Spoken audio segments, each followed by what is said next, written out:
Good morning. So, we will have now the intervention of Patrick de Georges. Patrick has worked, I don't know if he still works. You still have a job. Ministry of Environment. Right? No, not anymore. No, you used to. I used to work for the Ministry of Environment, yes. Yeah, and you are now attached to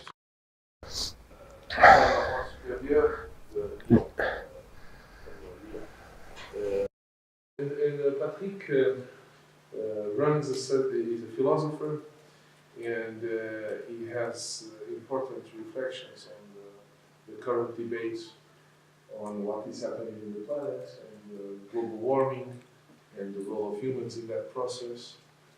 And I think we have a funny discussion because we agree but we disagree. Exactly. And I think it will be interesting. We first met through John Crowley, because John knew Patrick. Yes.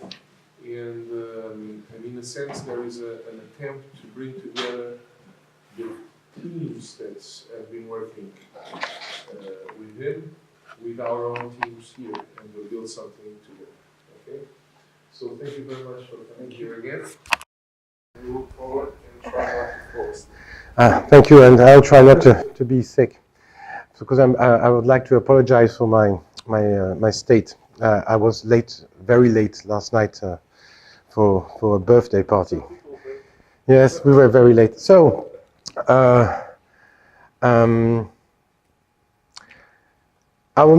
in fact, I did not know what presentation to make here. And then with the discussions with everyone, I found out that this might be interesting. The whole, you see, because what I've been running for the last year and a half is the Anthropocene curriculum. It is linked to a Berlin project, a project that has been developed by Helga Kötter-der Welt and the Max Planck Institute since 2013. And we decided to work with this network and to start programs in France, especially and uniquely, I would say, in Lyon, to see how we can teach differently and have a different syllabi for the students around the issue of the Anthropocene. But as I realize, I did realize this pretty quickly, the problem is that the Anthropocene is very controversial. So the Anthropocene is a concept and it's a narrative. As a concept, we can basically agree on its meaning because it's an Earth system concept. So through system theories and joining with geoscience, we can understand what we are talking about. But as soon as this concept was presented and framed, and I would say in 2012 at Planet Under Pressure conference in London, just before Rio, it was presented with a trailer, like show business, welcome to the Anthropocene, and it was presented with a narrative, the great acceleration narrative, with the 3 phases of the Anthropocene, and with the idea that the Anthropocene began with the Industrial Revolution and so on. So it was telling a specific story. And by telling this story, it was also putting forward strategically certain ways to answer, to respond to the situation it described. So it's a strategic discourse. And that's why there are so many debates around the Anthropocene in humanities, because it is a political discourse. And the attempt to make the Anthropocene a geological concept with Jan Zalizewicz and the commission, the Stratigraphic Commission of the Association of Geology, has showed that geologists are very far from agreeing about the statement that the Anthropocene should be considered like a new geological era. And this is a symptom of the fact that the Anthropocene is what Foucault would name a discourse. So in order to understand this discourse, we need to analyze the different polarities, the different tensions it has with other discourses that are inherently connected to this discourse. So what I'll do here is try to deconstruct the Anthropocene discourse, show the different discourses that are connected to it, and aim or suggest ways to maybe propose an alternative to this discourse. An alternative that we have in the humanities the capacity to put forward and maybe the responsibility to put forward. So that will be the purpose of my intervention. I will be quick because it's a long thing, and so it's not an ongoing work. So I will be as quick as possible on the first part so that we can get into the discussion of the Anthropocene discourse. But one of the things that I wanted to insist as we begin is the rhetorics. I believe that you all know about the articles of Stephens and the others about the Anthropocene, and that you have all seen the graphs representing the great acceleration. Is it the case? Do you know all that? Do you know the hockey sticks presentation of the Anthropocene? I'm asking you, and so that you said yes or no, so you don't. Okay, so it's a pity because it's not my computer, so I can't go and show you. But this is standard. The Anthropocene is a rhetoric that shows the exponential growing impact of human activities on the planet. So it's a rhetoric of the sublime, if you want. And it's a rhetoric that is based on the idea that as humanity has become a major geological force, now we are confronted with, I would say, an evolution of an aesthetic evolution of the concept of the sublime, because now it can be a technological sublime. We are confronted with the fact that our species is transforming through a change of scale in its relationship to the Earth. And the Anthropocene concept, the idea is to put forward this change of scale.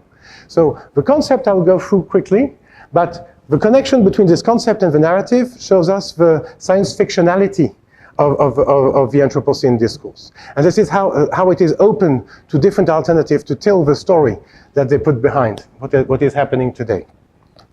I won't read all this. This is not my purpose today. So one thing I wanted to insist on is that Anthropocene is not anthropization of the world.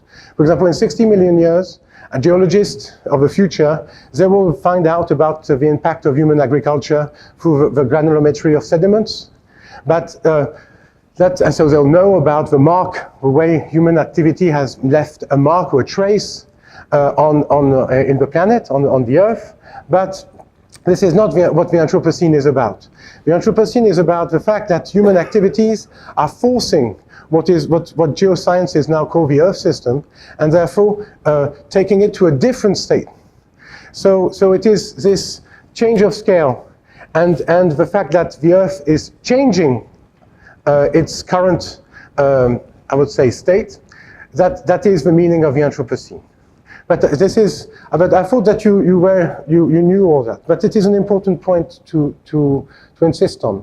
So we are creating at Earth level. You see these are different representations. You can see with the appropriation of human appropriation of the products of photosynthesis, the loops and global loops linked to extinction of biodiversity, impact of desertification, and so on, what they call global change, or the fact, for example, that not only CO2 by nitrogen, human-produced nitrogen, are largely beyond natural levels. All these elements, because Anthropocene is not only about climate change, all these elements very clearly show that we are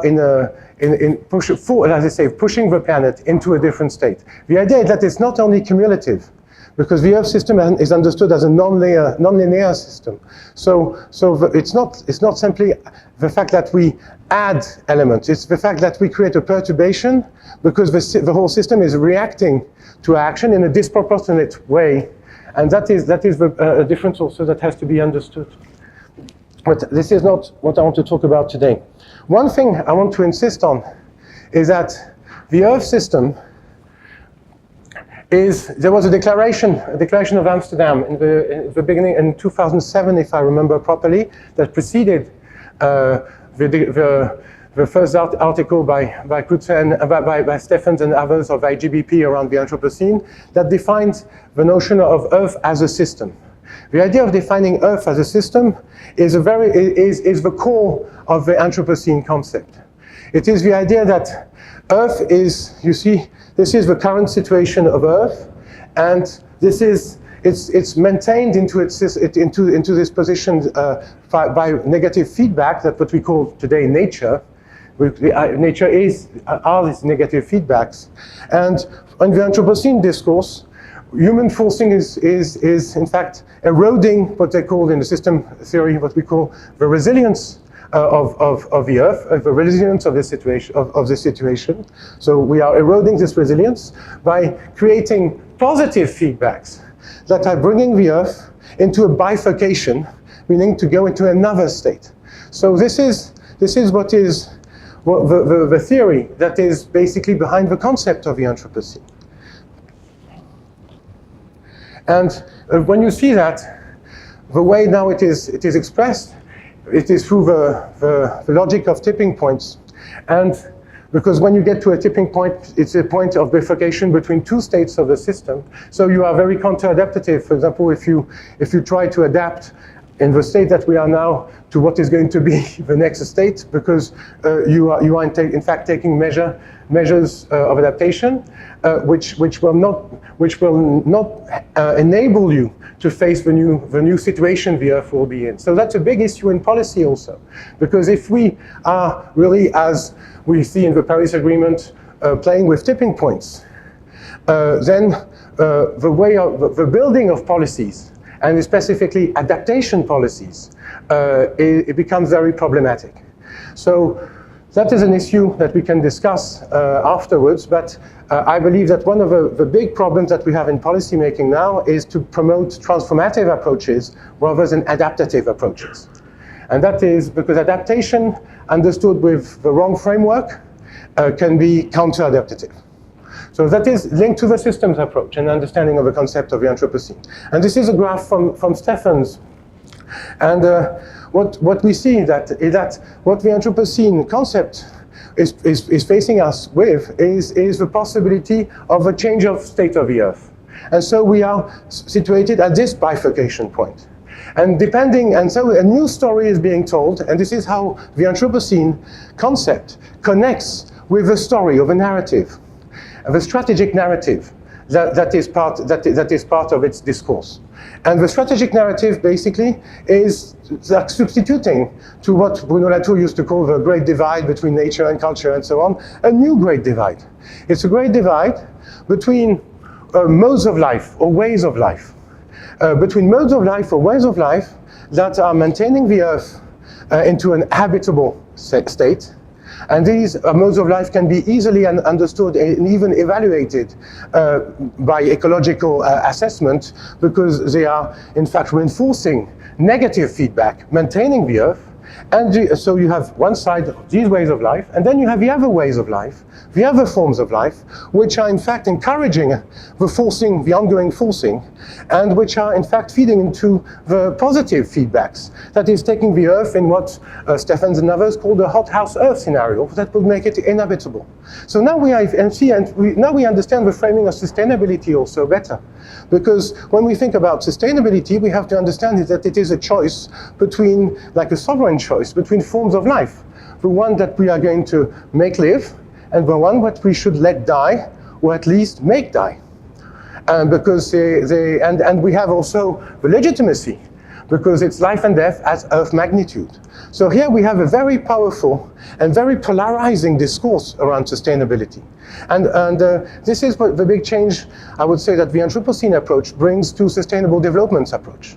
Because in sustainable development, there was a possibility to try to get like a compromise, where we could have, say, avoir le beurre et l'argent du beurre, you know? So where we could in fact try and bring people around local solutions. But the fact that now that we have to bring solutions at Earth magnitude, taking into account, for example, planetary boundary and so on, means that we are now having new criteria for a proactive selection of modes of life.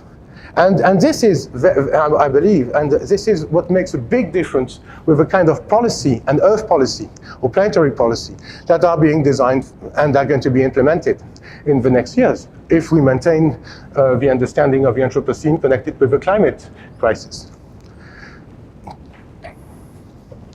So you could say that, for example, that the forms of life which are on the side of positive, negative feedbacks, on the side of nature.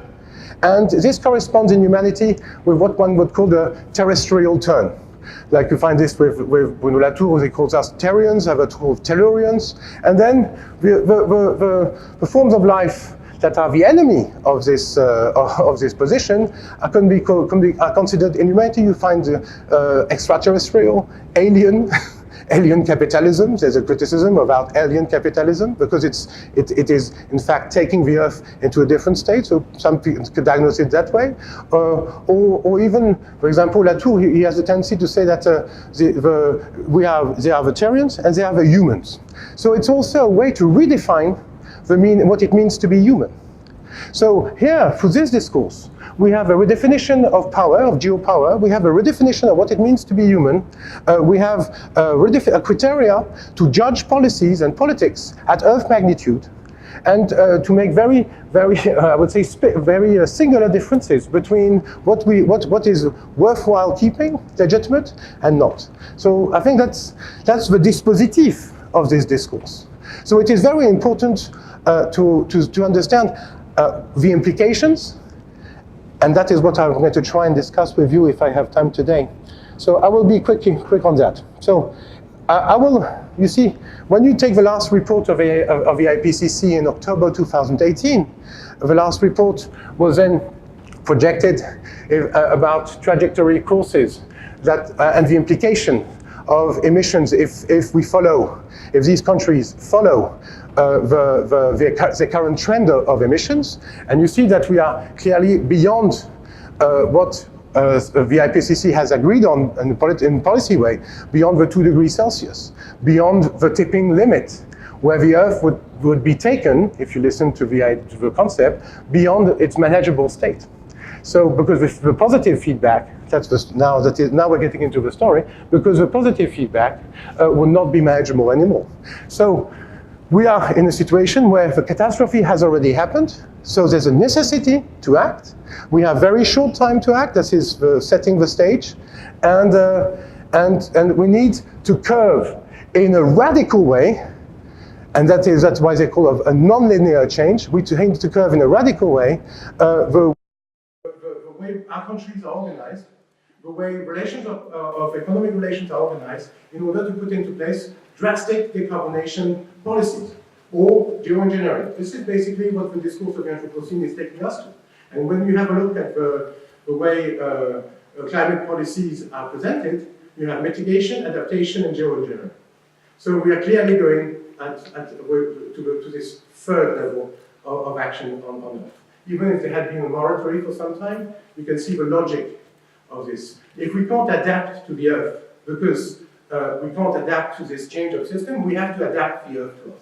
So it's very, very simple, and it was there since the beginning. Since the 1970s, it was discussed. So we shouldn't be surprised. So in order to try and understand the discourse of the Anthropocene a bit better, what I propose to do is to go through global scenarios. I'll be pretty quick on that because I won't have time to present the families of scenarios, of global scenarios. I'll just indicate them to you. And then I will show you how we can analyze the paradigm through which they are being built and see if we can present something different. Global scenarios are interesting because they are a way to see the implications of the Anthropocene. So I will work on different families of scenario, and I won't go through it now. We can discuss this, but you can have all the information. So you have a global scenario group, which is scenarios around 2000, which are one of the original family of scenario building. Global scenario was an exercise that was developed in the Cold War era, and then specifically with Shell and great corporation groups around energy and so it's an exercise that has also, that when it is put into place, which is quite linked to what we could call a specific epistemic community interested into based on an approach linked to security. So the paradigm of security is behind most of these scenarios, and I'll try to show that it's very easy to see. And so this has a tendency to to close the possibilities, and it frames the way we are going to the different scenarios of the future, which are linked to the situation that we are living in today.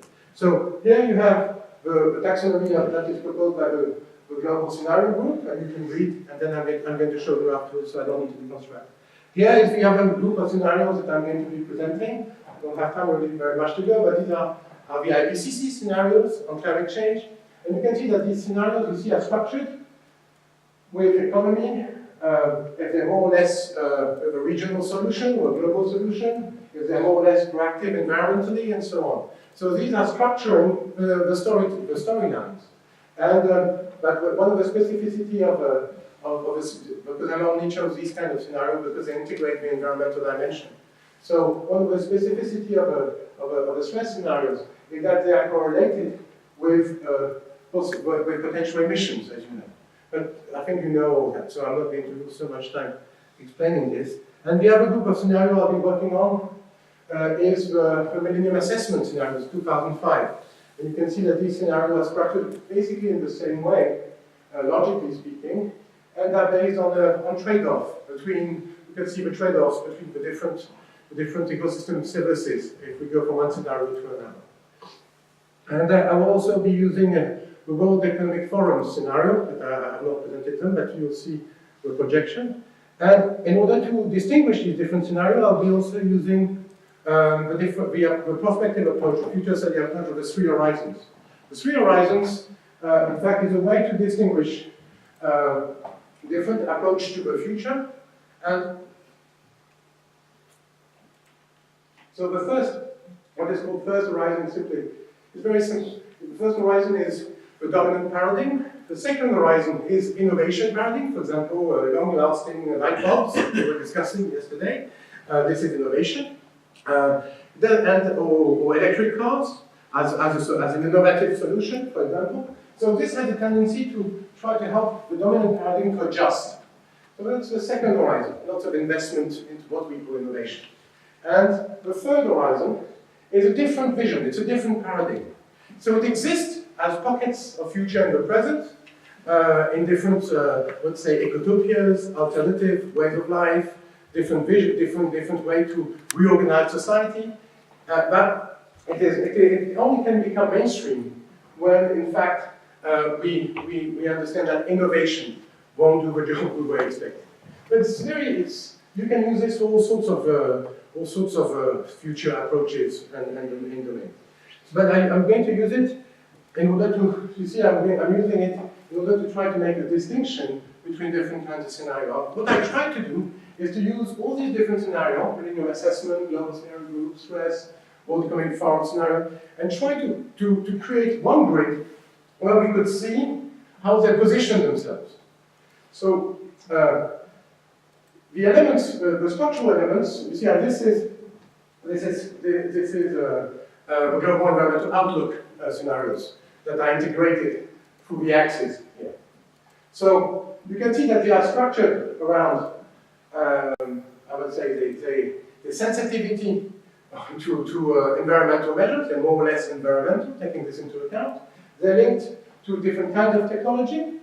They are connected to the fact that they are either with a global aim or a regional aim, and then they are structured between the trade-offs, meaning like in the dominant market approach scenario, and with this tree like Fukuyama, you would have this idea of global economic convergence around market forces. One law for the economy for all, and an immunization of the economy from basically tensions between states or replication of populations. That would be the logic.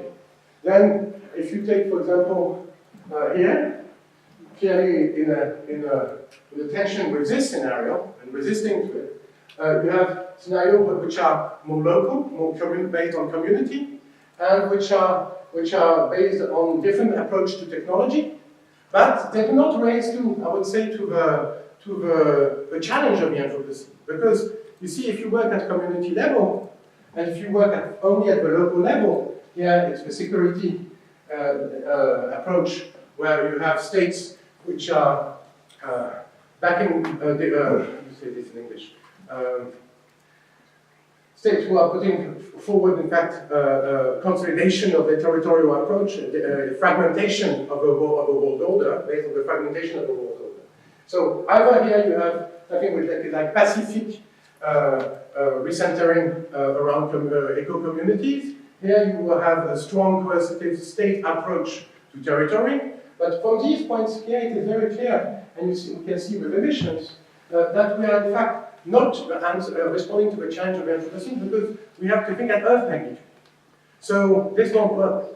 I mean, this is not, the change of the Anthropocene makes a very strong discriminating point. So all these scenarios which can be global in focus are scenarios that can be interesting. And so in fact, you see that through this mapping, we understand also where the majority of the scenario actually stand when they are first horizon. And you see that what we go through third horizons are scenarios of society change. And innovation is linked to the role of technoscience in a way to manage to adjust our production systems and our society. But one of the things I want to insist on is that if you have a look, I go back here, if you have a look at the categories for which this is organized, there is something that appears very clearly. It is that, in fact, and this is not original, this is Marx. And what appears clearly is that there is a confusion between logical types. In fact, in these other scenarios, if take economy first, sustainability, which are in fact the major options, you can see that they are put on the same level, as if it would be a trade-off of the dimensions. But Marx had very clearly understood that you can't, that the dependence on the land in order to maintain a viable economic life is from a different logical type than our dependence on capital in order to run the system. What we are doing here, and what the scenario are showing, is that we are in an ideological mapping, very clearly, of the possibilities that we are facing. And Marx was very clear about that, and I think that is something we should reflect, because we find this same logic in the logic of trade-offs. You see, in policy, everything is about trade-off. But if you think about these trade-offs are totally imaginary, because we depend on the land, and we are putting, and economy depends on the health of society. But in the logic of trade-off, we tend to consider that we can put on the same level, and therefore make trade-offs through a symmetry of this level, or put on the same level these different dimensions, which are different level of organization of the system. And so this is how we, in fact, we in the scenarios and policy making, we have a tendency to hide, to occultate, to screen out the essential relationships that are constitutive of the system that we depend on. And so, if you think about trade-offs, see, like the magic, if you think about biofuel, or you could use it for the energy economics the same. Clearly, if you do make biofuel, you don't have a trade-off. You lose in agriculture and you lose in biodiversity. Where's the trade-off? I mean, that is the same. That is a basis of thinking that we find behind all these scenarios. All these scenarios are organized around the idea of a trade-off. And if you see that we are clearly, in fact, and we understand also why these scenarios are focused on security, because they are focused on the idea that we could be working as in a closed system, and that in fact, basically, we have to negotiate between different demands within a closed system. But Earth is not a closed system, and this is what Earth science brings back. It's a non-linear, open system, and so in fact, we are dependent clearly on this dimension here. And so security, community, economy, market, in fact, are embedded into these dimensions. And we know that. This is not something new. This is something that was written in the 70s. Polanyi would say the same. You can read it in most of the work of the Marxists. This is not something, but still in policy, it is not understood it. We are still working on these kind of models, which are absurd. I don't believe this is original at all. I'm just trying to explicit the fallacies and I would say the logical errors under which these scenarios are constructed. That's all. And so we are based on security because we are an open system that tries to behave as a closed system. This is why we're obsessed with security. And if you think about that, how they are structured, the scenario, and we try and think of the implications, you see that in fact, the possibilities are structured around the image of a globe. And so, here, this is the level of globalization. And it is the image of a globe, which I'll come back in a minute about, talk about it. That makes creates a contradiction between the dimension of resources, finitude resources, the plan management of the planet, and the necessity to compose a common human world. So the globe creates the tension and trade-off. The globe is globalization, it's the logic of the economy. So it is we are on the level of Lacan what will be imaginary. So it is the globe that is creating this polarization and putting into place the scenarios of trade-offs that we have seen just before. But if we think about that, the condition of possibility to sustain and to understand this ontic level is relationship to the Earth. So what is systematically excluded from this scenario is une pensée de la Terre, a thinking of the Earth and what it means here, what it means to be on Earth, what is the Earth. And this is, I believe, what humanities can bring in. I could be quick there, but I was thinking that one interesting way to explain this other way of thinking that we can bring in was by using, for example, Lupashtos and others included third logic, which is based on quantic theory, epistemology, and so on. The approach of the included third can help us think of different levels of reality, and can help us think of the necessity to understand that the thought of the Earth is the condition of possibility, as it is implied in all these discourses, but it is but rejected. You see, if you have a logic of globalization here, what is excluded as is sustainability. But what is implied is a relationship to what the dimension of the Earth, the earthly dimension. So what we can explore in humanities is this dimension. What the trade-offs and policies are looking about these dimensions. So I'm trying to question the sustainability framework there, to try and so that humanities maybe can bring something in beyond the polarization that is inherent to this discourse and the choice between forms of life. We have to think differently. We have to think in an inclusive way, not in the exclusive paradigm of divide. And that's what because we're just reproducing the same imaginary, as I said before, between the Terrans and the humans. That's the same thing, and it's a new form of war. And when I remember discussing with Bruno, he was saying, now we're at war. He's between friends and enemies. He has a Carl Schmitt's approach, you know, and so you must define your enemy. So I think I have a different, from my point of view, I think that we are at war, and we should understand what we are facing. But we should propose a different logic to define that, which is not the logic of war, or the language of war.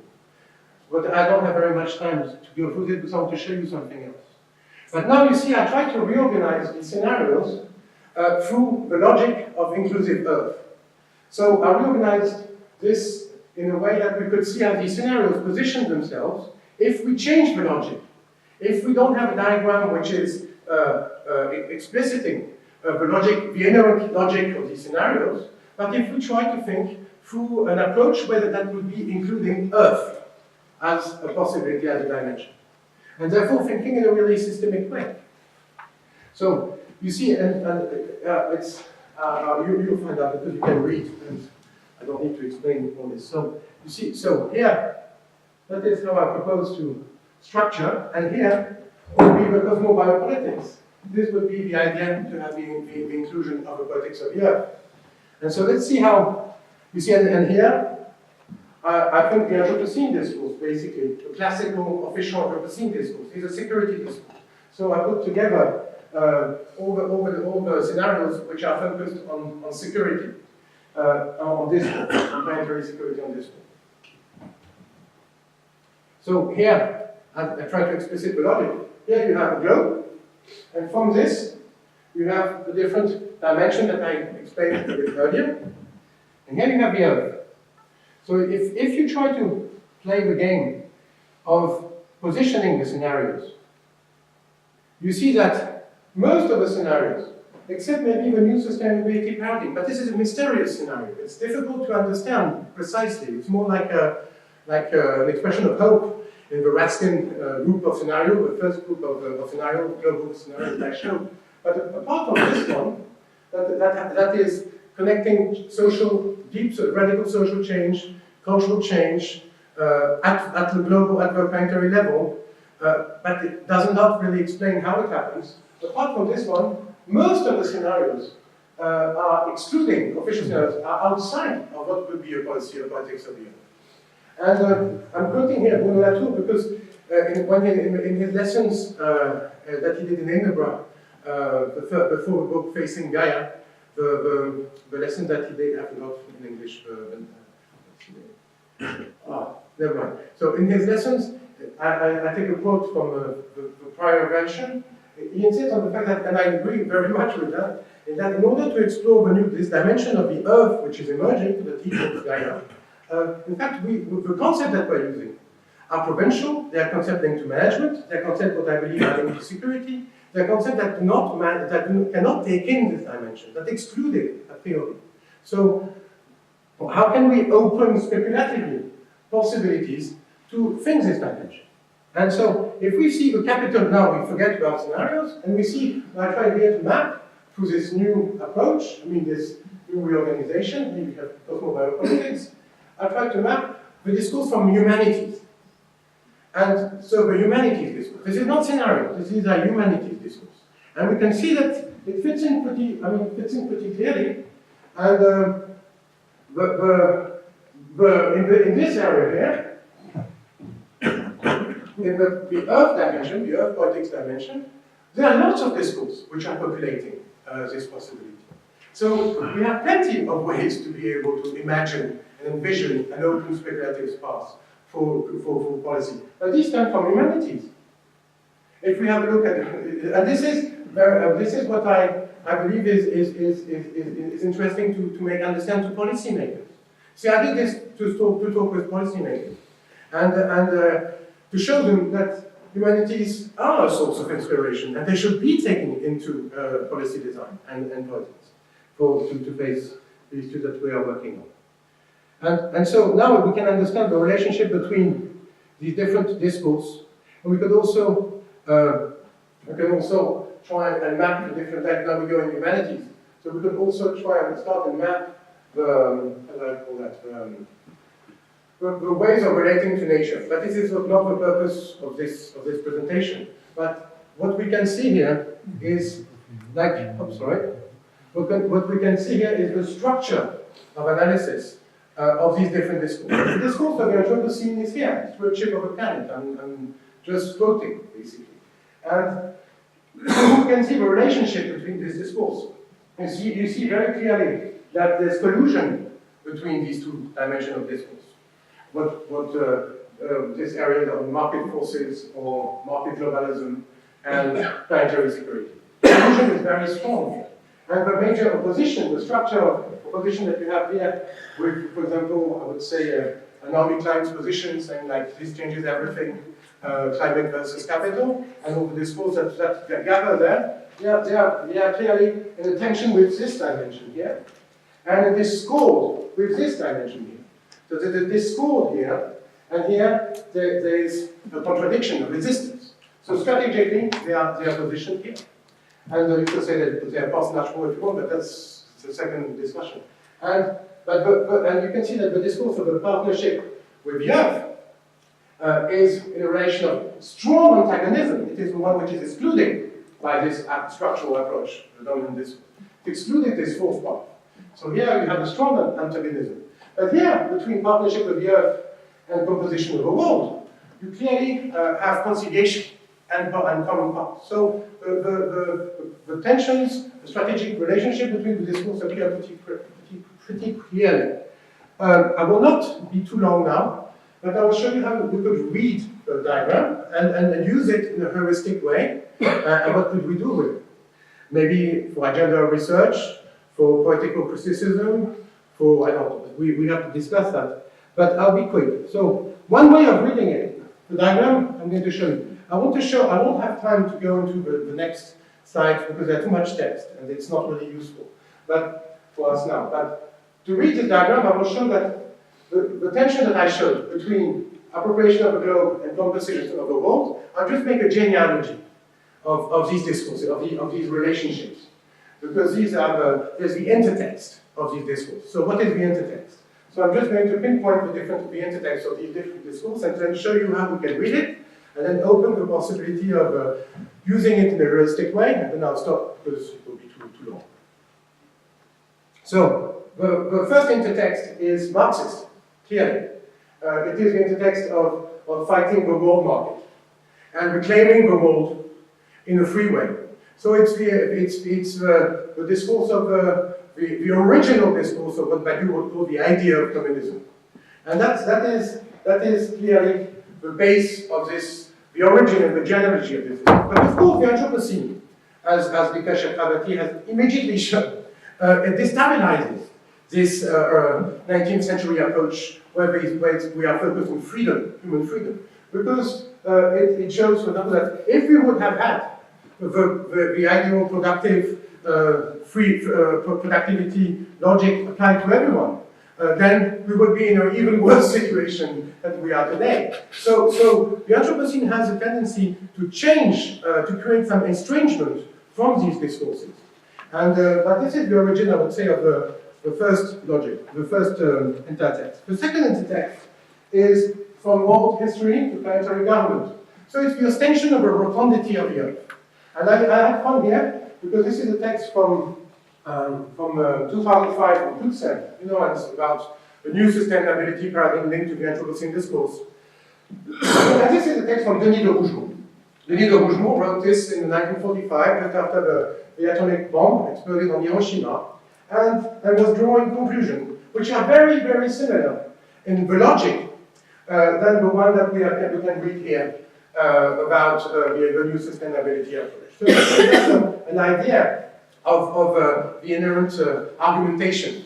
And basically, and I won't take time in analyzing that, but basically the idea is la terre est ronde.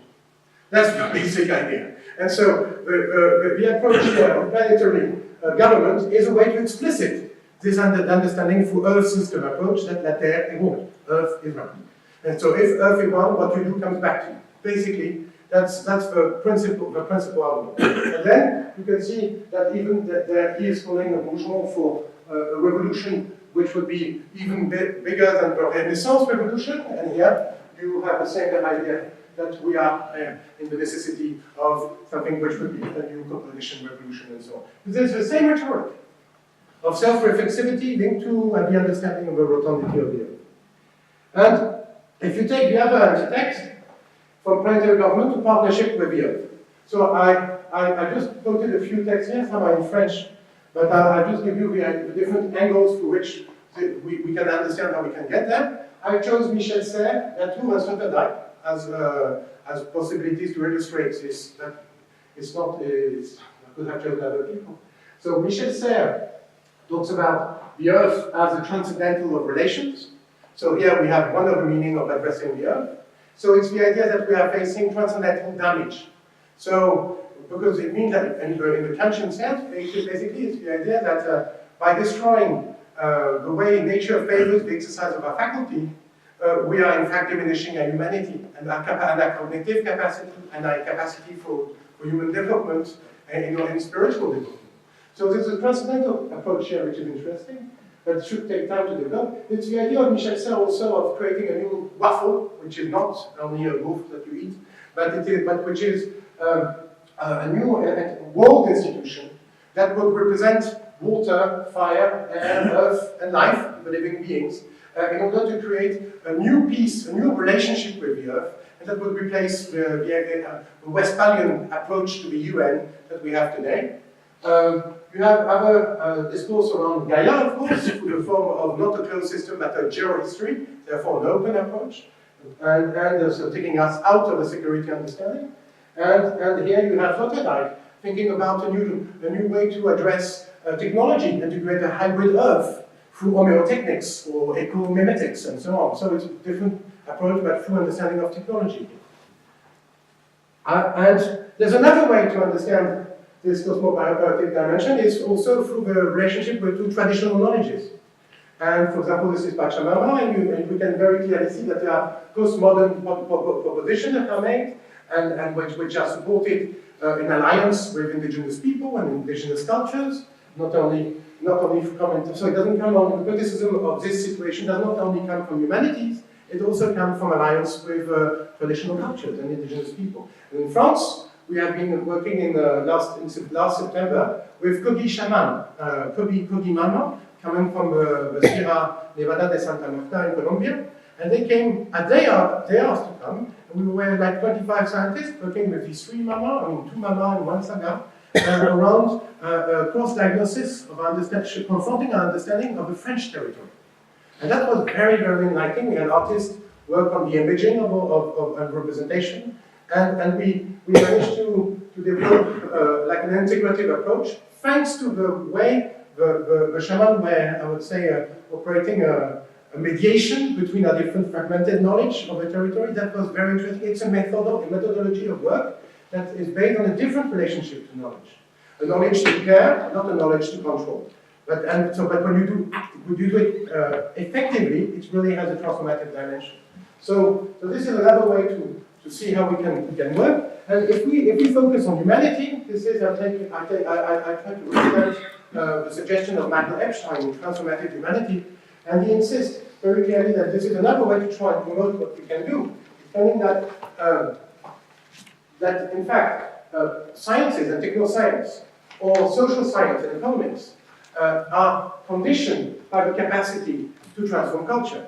So another way to try and correct the problematic of logical type and the fallacies of understanding would be also to try and defend and understand this kind of organization. That's just suggestions of how we could work on it. And then I'm going to show you how I think we can read this diagram. And I took inspiration from the Schéma Gamma that you find in Soustraction, Alain Badiou.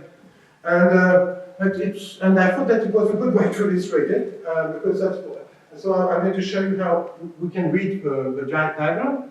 So here, you have the event. The event is noise within the system which produces it, within the logic that produces it. You see, when you, as Morton would say, when the people were putting coal into the steam engine, they were not thinking that they were creating climate change. So clearly, and in the market economy, and we have seen that with the difficulty to address with economic measures, market approaches to climate change, and the failures that we have been facing for the last 30 years on these issues, we can see that the understanding of the event is noise to it. So it is translated into a logic that does not understand the systemic dimension that we are clearly facing, that try to integrate it into the market paradigm. So let's see. So here we have the second dimension. If you follow with the discourse, here you have a discourse of the apparition of the Anthropocene corresponding to the rise of capitalism. That's what we could say if you want to tell the story.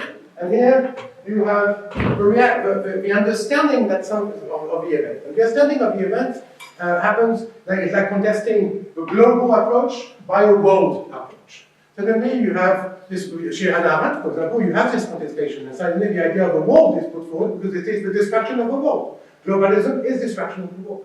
So we have a stronger concept, a higher logical type, to address this event. And you would find it in many philosophers, and clearly in Marx also. And so, but here the event is not understood in its systemic dimension, as a relationship of human to the earth, it's not yet totally understood. But I don't mean with philosophers, I mean with the discourses that are coming from this place. It is a fight for a change of society, not necessarily a fight for a change of relationship to the earth. And so, here you have this other dimension, the dimension of truth, which is where the meaning of what people are contesting here through a hierarchical type of world is understood. And its systemic understanding is produced through science, through the Earth system approach. And then you would have the dimension of meaning. Because this is, so I changed a bit the diagram of that. But here we are suddenly understanding that we need to change the paradigm through which we are, under which we are understanding the problem. And suddenly we change our relationship to science. Well, the fact that elements that I have suggested a bit before. And we understand that we need a metamorphosis. Because this is the understanding of metamorphosis for long-range survival. It's not original, what I'm just saying. It's just a way to map things and to clarify. I would use it for policymakers or students. And so here we have a logic of naming or punctuation between society and environment. How do we punctuate? How do you make a difference? Here you have what's sort of like what's called the logic of explicitation of the conditions of life. And here I would call it, I would like to call it, but I don't know, maybe it's not the right way to say that, reminiscence, in a very philosophical understanding. And now, I'll go quickly. Now, I'm going to stop there, but I'm just going to suggest what we can do with this diagram. For example, you see, if we take the idea of Sloterdijk or Nietzsche, that we are faced with a gigantomachie. And a gigantomachie that we cannot but be part when we are confronted to it. We can try, in fact, to use this approach to map the different options. For example, here see the logical types here. This is war and peace with the earth, I insist. It's with the earth, it's relationship to the earth. So, war and peace with the earth. And the logical types here is opposition, identity, similarity, and difference. So this is how we can start reading the logic, and this is what comes out. Here it's no peace, and here it's the complex state where you have both. And so this is how we can try to orient ourselves into the possibility of a new policy of the politics of the earth. And this is the kind of, I would say, the kind of technical approach that we could, for example, here you would have diplomacy, clearly, and for example, not killing wolves by trying to cohabit with different species. That would be the approach for to illustrate it quickly. Here you go into this dimension, you try and organize coexistence between species, so you're more into diplomacy. Clearly, the logic that is diplomacy is facing and opposing is the logic where wolves eat sheep, so we have to shoot the wolves in order to protect the sheep. And in order to go on exploiting the resources of the mountain, for example. It's just try to it's very, very basic. But the thing is that I was inspired to do this diagram in that way, by my work on wolves. That's why I'm taking wolves as an example. And for a long time I was a wolf manager in France, dealing with predation on domestic livestock.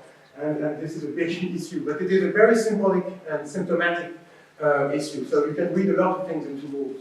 And so basically, if you use this diagram, then you can start. I'm going to go. I'll be quickly because it's too long. I can't explain all that. You see, you can start, for example, exploring the model dimension of the discourses and their temporal logic. And what we can clearly see here is like, for example, here you have a discourse which is based on Regina, no alternative, it's based on necessity.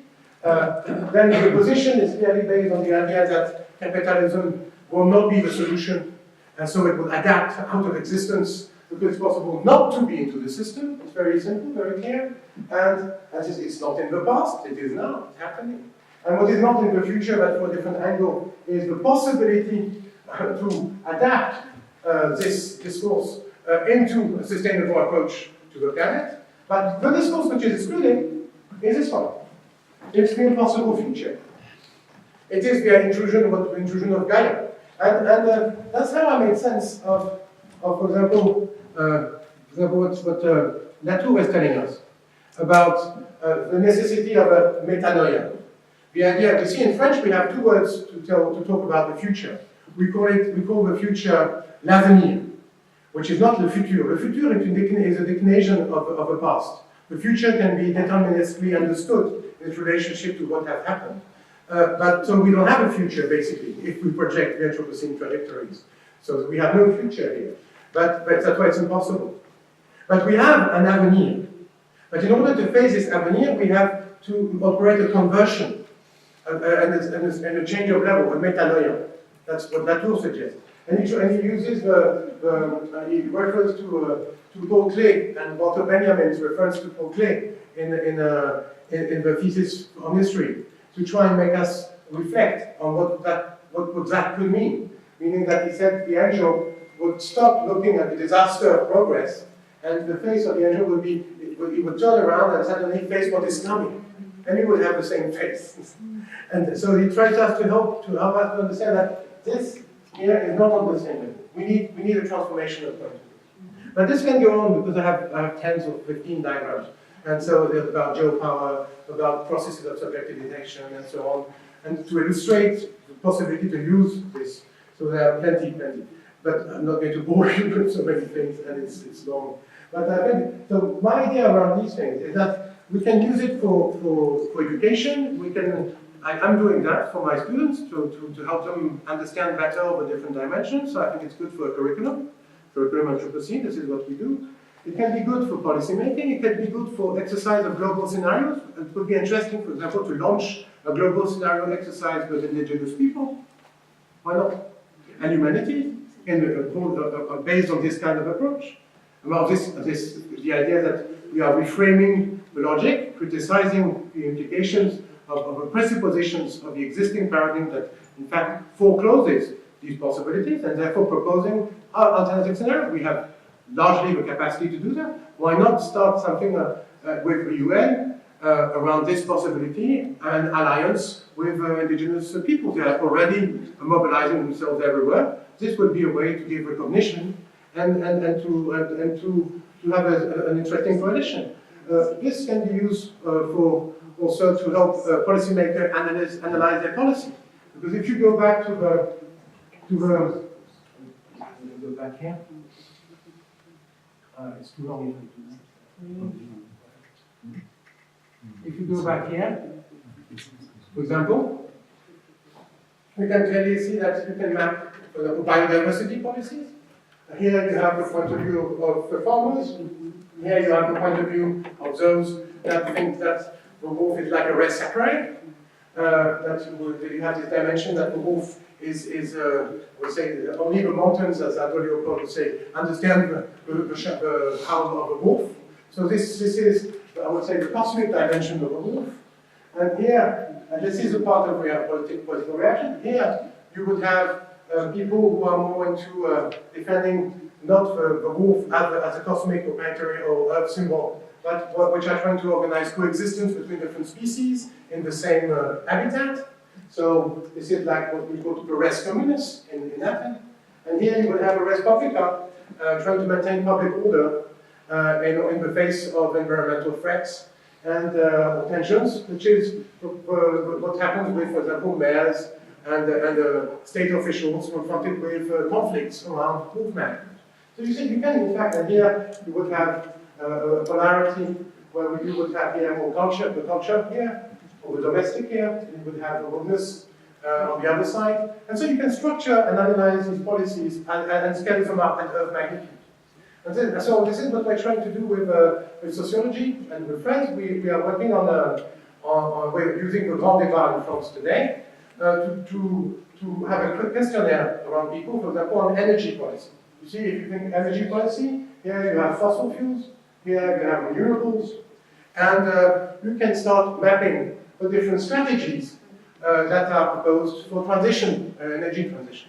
And then understand how people position themselves, help them to understand better their own, reflexively where they are situated, but also bring it up at Earth magnitude. And that can help to reflect, it's like a tool to try and think at that level of reality and understanding. This is how I'm trying to use it. It's an ongoing work. I mean, this is a trial, it's an experiment, I would say. But I think it's pretty useful because it has helped me, and we can work with others on this methodological approach on policy. And so it can be useful also for that. That's it. I won't bother you too long. Thank you very much.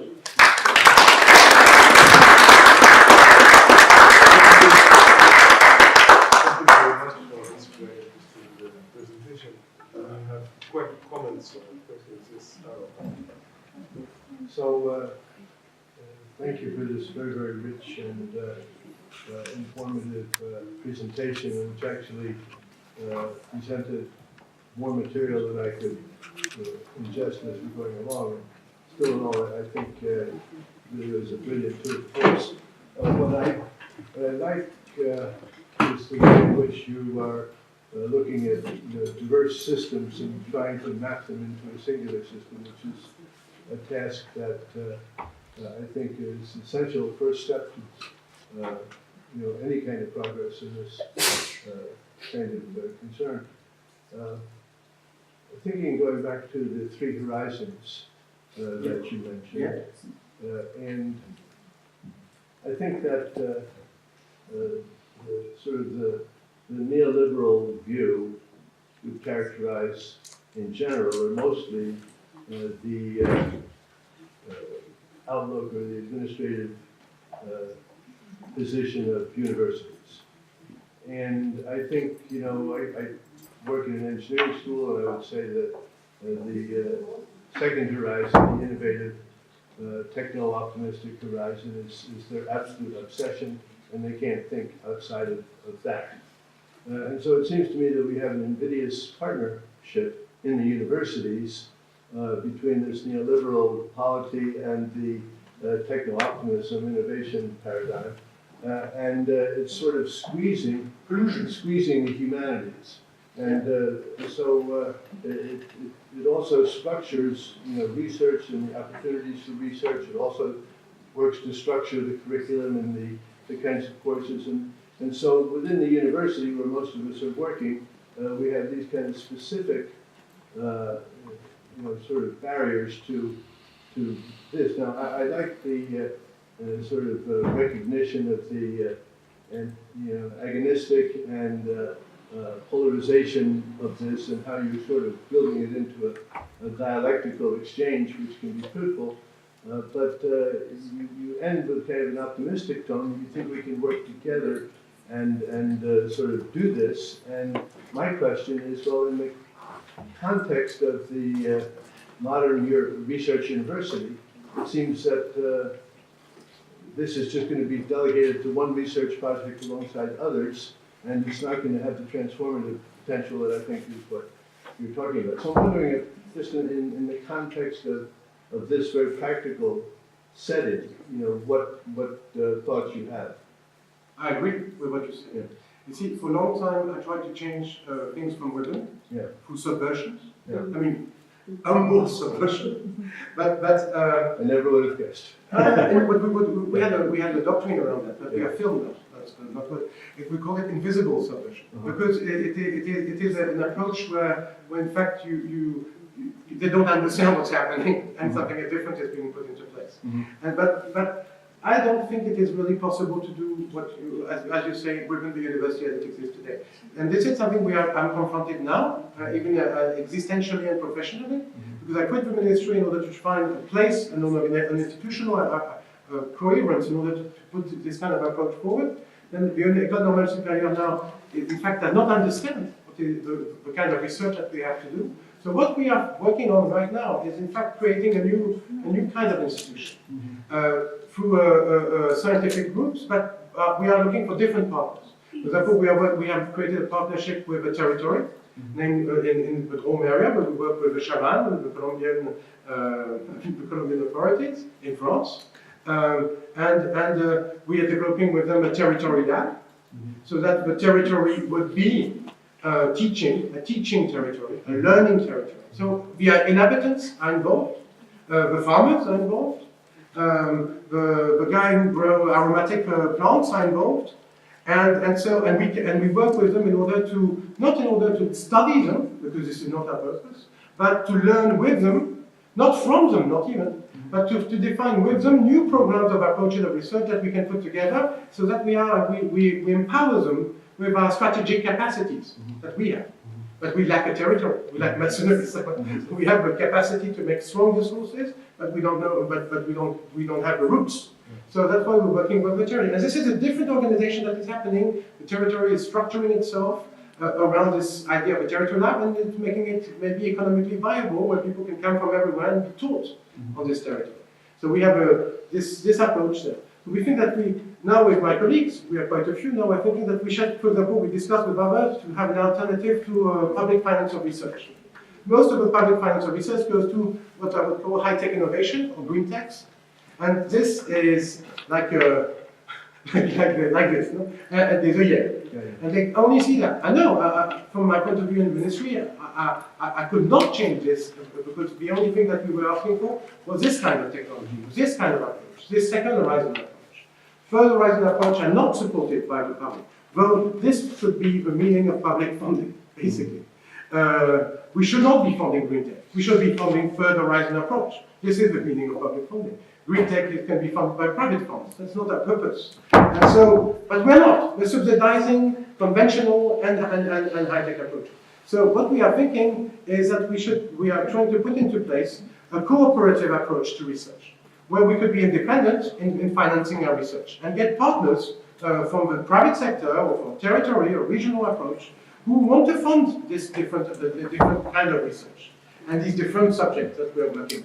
And we want this to be directly operational because the question of research are co-defined and co-produced, not with a Belmont Forum, not with large investors that finance global programs, but with territories. But in order to scale them up at Earth magnitude.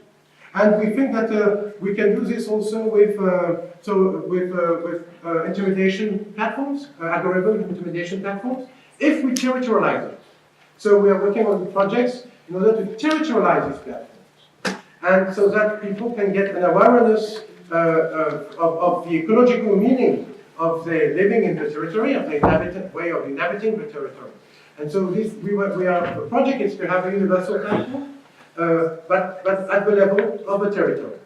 And autonomous at the level. If we do it on one or two territories, which would be not smart cities, but eremitic periphery territories, this can be applied anywhere in the world. So we're working with the INRIA to develop that. And so it's a way to empower people into not being caught, I would say, in the communalism trap, but be able, or the eco-communalism trap, but be able, in fact, to become connected and show that what they're doing there is planetary meaning, for the Earth meaning, and to be able to connect these experiences together. I think this is what we should be supporting. And tomorrow, Stephen is going to make a presentation about Project Bridges and the kind of experiment he's working on and with us and UNESCO and SEEPSH around environmental humanities and the promotion of environmental humanities. And we've been discussing about this kind of architecture. And I believe that we were discussing with Luis about the declaration, that we might need a manifesto or something like that. And I think it's on board side, it's already there. So that's the strategy. Not to try and fit it into the university. Let it die. Let it die. Let it flow. Let it fall down. It's not. This is good. This is very good. Let it crash. And that's what I would say. Just let it crash. Just go somewhere else. So a new society can be born. Sorry? A new society will be born. Yes, it is already on its way. But it's much better to be living in this relationship to hope, and that to be struggling with despair, hierarchy, meaninglessness, and absurdity. Yeah. So I choose to live with hope and be happy and with people I love, as long as I can. Then if they don't put me in jail, I'm fine. Thank you. I'm very interested. I'd like to talk to you more about this. Okay. Very interesting and very ambitious.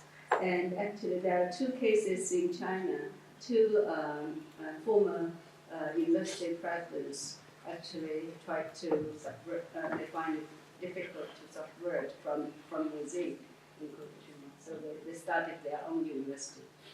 One is in Hangzhou. It's called Xihu University, West Lake University. Another one is Shenzhen Polytechnic University.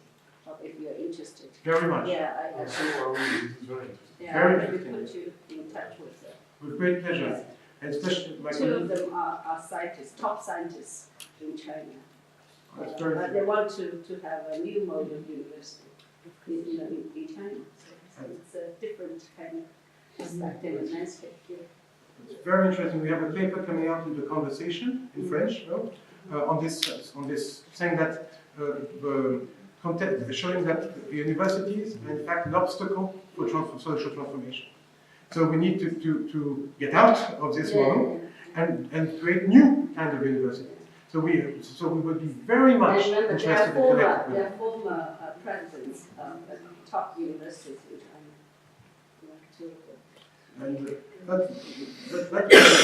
will connect on that, and especially specifically because we have launched a program to collaborate with China that we have decided. So with great pleasure.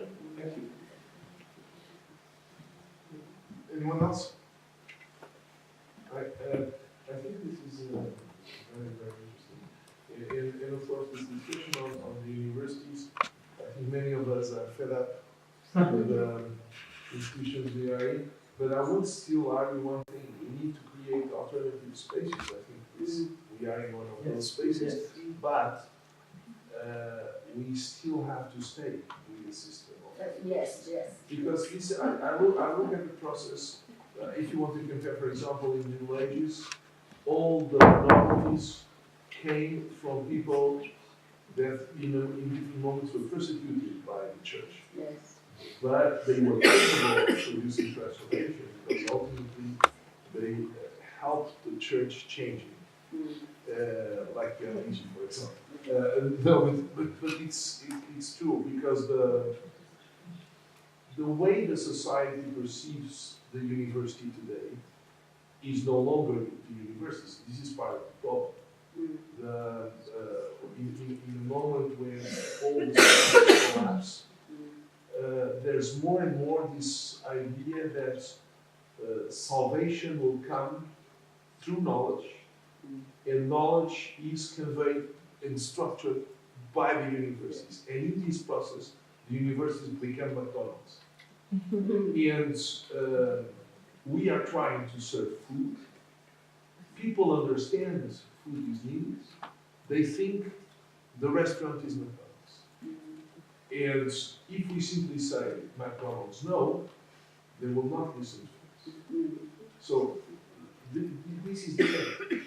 All the time was the game. Galileo was this, St. Thomas was this, and so on. And now we have exactly the same situation. It's also the meaning of knowledge. It's because you see, I do believe that we all agree on that. We have to produce knowledge differently, but we have to understand also the meaning of the knowledge we produce in a different way. And it's not simply a question of two cultures.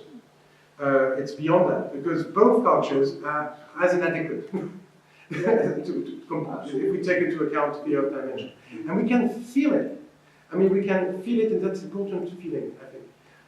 Not only thinking it, but we can feel it, and we felt it. And we experienced it when we were working with the Kogi Mama. The Kogi culture, you might know already, the tradition goes back 6,000 of years. They have maintained the continuity even through the Hispanic genocide and the 50 million deaths in 200 years that hit South America, even making us define this moment as a potential beginning of the Anthropocene. So there are many stories. I didn't get to the story part, but each novel will tell a different story. But the Kogi, they say we know the Anthropocene. We don't, you go that way. They describe to us exactly what earth scientists are describing to us. It was fascinating because they told it in their way. And they said, yes, nature is changing. You are changing nature. You are, in fact, you are following your mother. But if you do this, then who do you think will win? Who do you think will win? And they were looking at us like with amazement. Who do you think will win? And you really think you can win? And so that was the first thing to do. And they were very worried, because they could see the change in the environment, on the water and so on. But the aim of the culture is very interesting, because the culture is not to look only after the mountain. The mountain is the heart of the world. But what they are explaining to us is that through this mountain, they are in fact looking after the whole earth. So they have the politics of the earth. When they came to France, it was their initiative. And they said, it is our mountain that have sent us to this little sister in France. But the little sister is much bigger. But they would say, like, well, which is bigger is in fact we are the little brothers. Which is much more. And so they said, we come from mountain to mountain. So they came as diplomats from one mountain to another to create the first sacred site that the Kogi culture has created outside of the Sierra Nevada de Santa Marta. And they created and we were all there in the creation of this site in this Wama. And the person who came was a human part of the Kogi Wama. Because you see this, each Wama, which is like a geopuncture neuralgic place in the mountain, sacred place, through which they can manage the mountain and its relationship to the earth, there's a guardian and a voice of this Wama. So this man, Mama Bernardo, we couldn't say his age, but he was like looking like a eternally young Mama. And so he came to us, and I'm not idealizing things, because I'm not doing that, no. It's just very fascinating the effect it has on us. Because, you see, he came, and it was the first time he left his Wama in his life. So he came to France and created the Abbé Wama as a connection, so that we would be connected to this meaning, and in order to teach us. And then we started a process, not only of showing us, we were 20 scientists, we were trying to understand what they meant. There were 3 Mama. This is what I said. Why we are so inadequate. We need to cover, all the 2 cultures were covered, from astrophysics, to medicine approaches, alternative medicine approaches, ecologists, geologists, naturalists, of course. We had specialists of agricultural systems, philosophers, historians, geographers. I mean, we covered it pretty much. And in order to be able just to say, okay, what you're telling us, we understand. In fact, we understand what you mean. And so we did this operation of confirmation, and they wanted to do that with us, to say like, look, we have real knowledge. And our knowledge is not the knowledge of the Santa Marta mountain, it is the knowledge of the earth. But the earth, when they say, but the earth is not what we say, what you say it is, when we say, because it needs a metaphor. They work on metaphors to help us understand them, so they take in our metaphors. So I remember Alan Herrera, who was there with us. He's been working with Kogi for 30 years.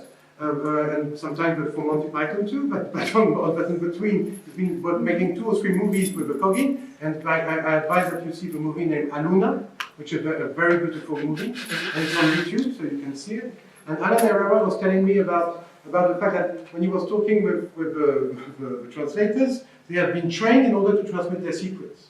And because I think that now everything should be known, because they understand that we are in a change of era. So we have to do, from their point of view, the earth is in danger, like we think, but so they started to mobilize themselves, and they have engaged into a diplomacy of the earth. And with us, and with the British and others, and the Americans also are going there, and so they say that, Aaron would say like, I was telling the translator, who had been trained to communicate, like, okay, for us, the earth is an orange, and it's round. And then I drew the continents, and I said, this is how we picture the earth. And he said, the translator was looking at me and like, but then he said, then he remembered his training. This is what he's trained for, to talk with man. So he started to explain to him that, yes, of course, the earth is an orange. So he would take the orange and put it in his arm here and say, yes, and it is sit on an elbow. You see, and then he started to explain a different story, which will take us into a different understanding of a shape of the earth, of a form of the earth. And if we really think about that, we can understand that the Kogi worked for 18 years in the dark. 18 years they are trained in the dark. So it's like using caves in an anti-Platonistic approach, because they use the cave in order to connect with the invisible. So when they come out of the cave, the world they see is for them an illusion, and it hurts them. So they are connected to the invisible. And these Kogis, they're connected with magnetic fields. But if we think now about that, the real shape of the earth, is it the blue marble? in 1972 picture of a blue marble. Is that really what the Earth looks like in this picture? This picture has totally been pixelized and recreated and so on. So, but is that the Earth? This is an icon of the Earth. But is this the shape of it? I don't think so. I think this is like a screen we have. Because the real shape of our planet, if we think a bit more in reality, it's the magnetic field of the Earth. Because the Earth is what it is, because of its magnetic imprints, its magnetic field, which has the shape, if you have a look, of the Venus of dispute, of a traditional representation of the mother. It's the same in prehistoric culture. So we might think that this is more than just a metaphor, Oedipian approach to Earth. No, they're like, oh, what we have done to our mother. No, like in our understanding that we should not try to project the Oedip. We should try and understand that we're talking about a different understanding of what is the Earth and of the shape of the Earth. So, and of the capacity and knowledge to represent it, to work on it, and to scale up what we do at Earth magnitude. So I think we have a lot to learn, and we can be transformed by this relationship. And it's not idolizing indigenous people. It is accepting to take it seriously and to be transformed by learning from them. Because they need us too. But not in the way we think. Not simply to protect their territory from our society. They need us because they say there's a new nature which is being born.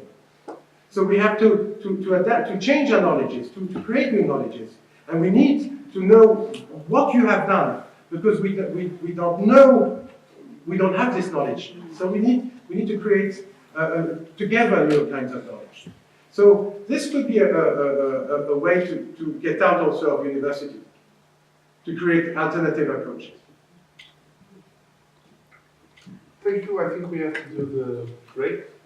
Thank you for the insights and stimulating this conversation. And now I invite everyone to. And you have the right to have 2 coffees.